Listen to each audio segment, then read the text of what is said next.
Hello viewers, ये है the demon cult leader is too reluctant का पार्ट 4। हमें यूगांग को दिखाया जाता है जो कि एक कपल को देख के सोच रहा रहता है कि उन लोगों की तरह मैं एक नॉर्मल लाइफ तो जी नहीं सकता हूं। तभी रान पीछे और वो लोग सोने जा ही रहे रहते हैं। तब तक एक एरो आकर उन लोगों के साइड से निकल के पीछे दीवार में भुक जाता है, जिसे देख के वो दोनों ही लोग पूरी तरीके से हैरान होते हैं।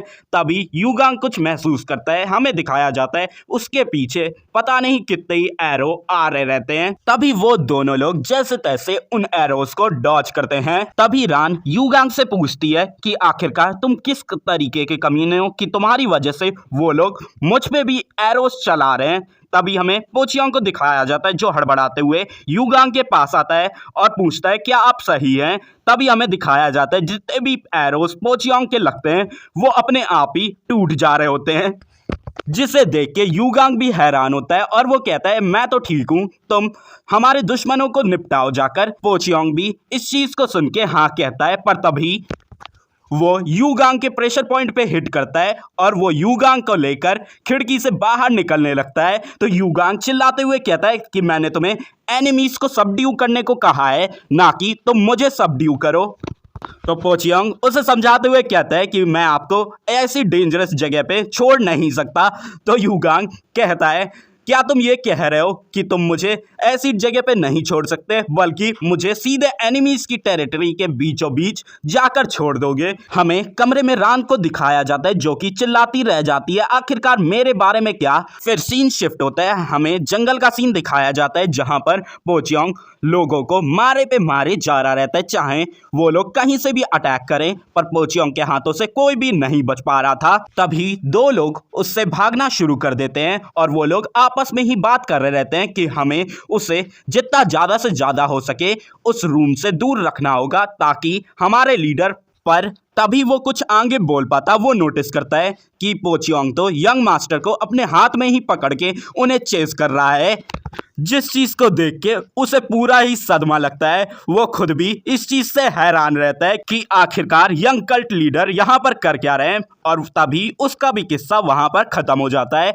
हमें फिर कमरे का सीन दिखाया जाता है जहां पर उन्हीं लोगों का लीडर हैरानी से कहता है क्या यूगांग को लेकर पोचियोंग चला गया। तो रान एकदम ही किसी इनोसेंट लड़की की तरह जवाब देती है हाँ, पर आखिरकार तुम मुझसे इतनी ज्यादा इनफॉर्मली बात क्यों कर रहे हो।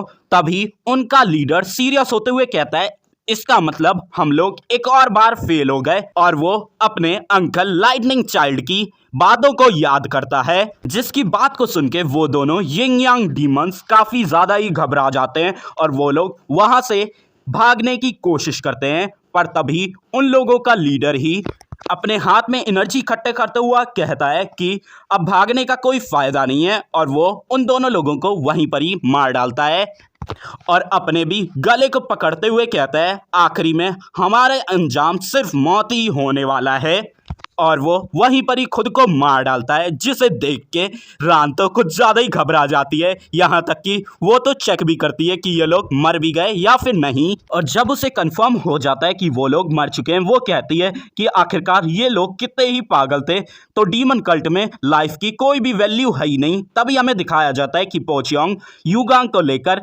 आ रहा रहता है, और जैसे ही वो यूगांग को कमरे में लाता है तभी वो उसके मेरिडियंस फिर से ही अनब्लॉक कर देता है। हमें यूगांग को दिखाया जाता है जो कि पोचियोंग से चिढ़ते हुए कह रहा रहता है क्या तुम्हें बस मुझे खून से नहलाकर वापस लाना था। तभी उसका ध्यान नीचे पड़ी हुई डेड बॉडीज पे जाता है और वो पूछता है कि आखिरकार ये लोग हैं कौन। तभी पोचियोंग उन लोगों को चेक करता है और वो उनकी आइडेंटिटीज को यूगांग को बताता है, जिसके बारे में सुन के यूगांग खुद भी हैरान रहता है और वो रान से पूछता है कि आखिरकार यहाँ पर हुआ क्या।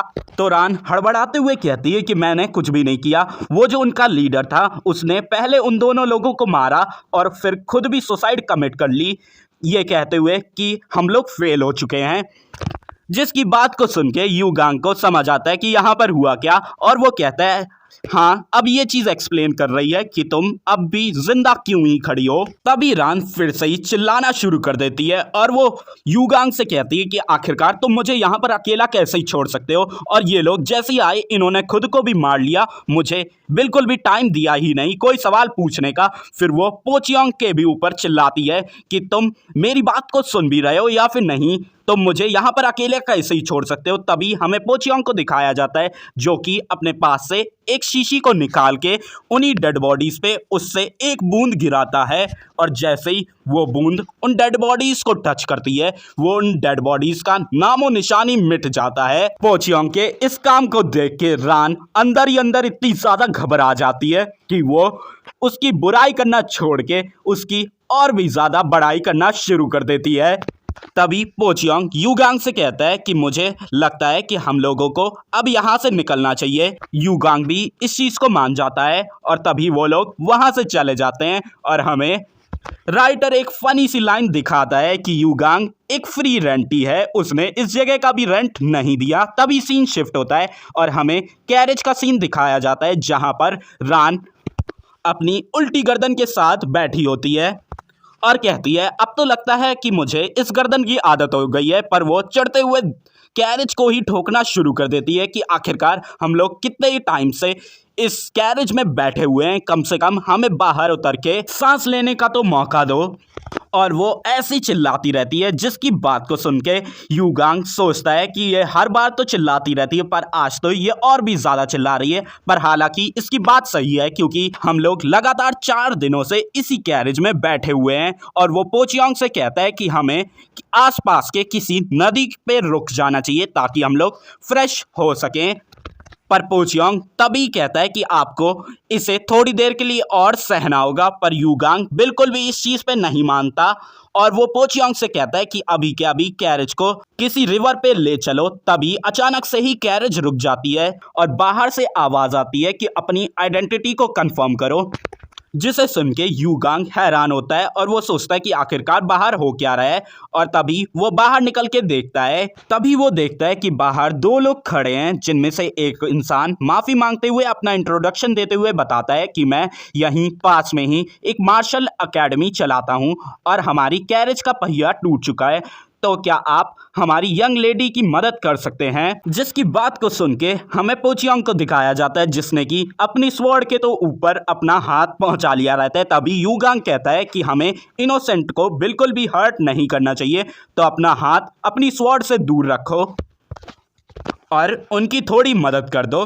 पोचियोंग भी युगांग के ऑर्डर को मान जाता है और वो उनकी कैरेज के पास जाकर उनकी कैरेज को उसी क्लिफ से नीचे फेंक देता है। जिस काम को करने के बाद वो उन लोगों से कहता है अगर तुम्हें हॉर्स का मीट चाहिए तो तुम क्लिफ के नीचे जाकर ले लेना। जिसके इस कारनामे को देख के युगांग तो अपना माथा ही पकड़ लेता है। तभी वही बंदा युगांग से पूछता है क्या हमारी यंग लेडी आपके साथ जा सकती हैं। युगांग भी उसके इस बात को मान लेता है और तभी वो लड़की अपना इंट्रोडक्शन देती है और युगांग उसे इंसिस्ट करता है कि वो पहले कैरेज पे चढ़े। जब वो कैरेज में चढ़ी रही होती है तभी वो देखती है रान को, जिसकी की गर्दन पूरी 180 डिग्री घूमी हुई होती है, जिसे देख के वो घबरा के गिरने लगती है। पर युगांग उसे पकड़ लेता है और तभी हमें दिखाया जाता है कि वो लोग कैरेज में बैठ जाते हैं, जहां पर रान कुछ सवाल उसी लड़की से पूछती है, पर वो लड़की सारे सवालों का ना में ही जवाब देती है, जिसे सुन के रान तो उसे बोरिंग बताते हुए इग्नोर करना शुरू कर देती है। पर युगांग को तो ये लग रहा था कि वो लड़की कुछ ज्यादा ही इन चीजों से घबराई हुई होगी और वो सोचता है कि आखिरकार मैं इस ऑकवर्ड से एटमॉस्फेयर को क्या कहकर कम करूं।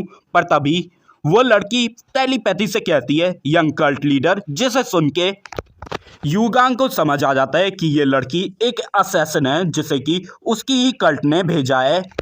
तभी वो लड़की दोबारा से टेलीपैथी से कहती है कि आप मुझसे प्रॉमिस कीजिए कि आप बिल्कुल भी आवाज़ नहीं करेंगे चाहे मैं कुछ भी आपसे कहूँ। जैसे युगांग उसकी तरफ देखता है वो सोचता है कि ये डिमोनिक कल्ट के लोग करना क्या चाहते हैं, और तभी हमें दिखाया जाता है कि वो लड़की युगांग को कुछ ज़्यादा ही खतरनाक लुक दे रही रहती है। और इसी सीन के साथ हमारा ये पार्ट एंड होता है। मिलते हैं आपसे इस सीरीज़ के अगले पार्ट में, तब तक के लिए गुड बाय।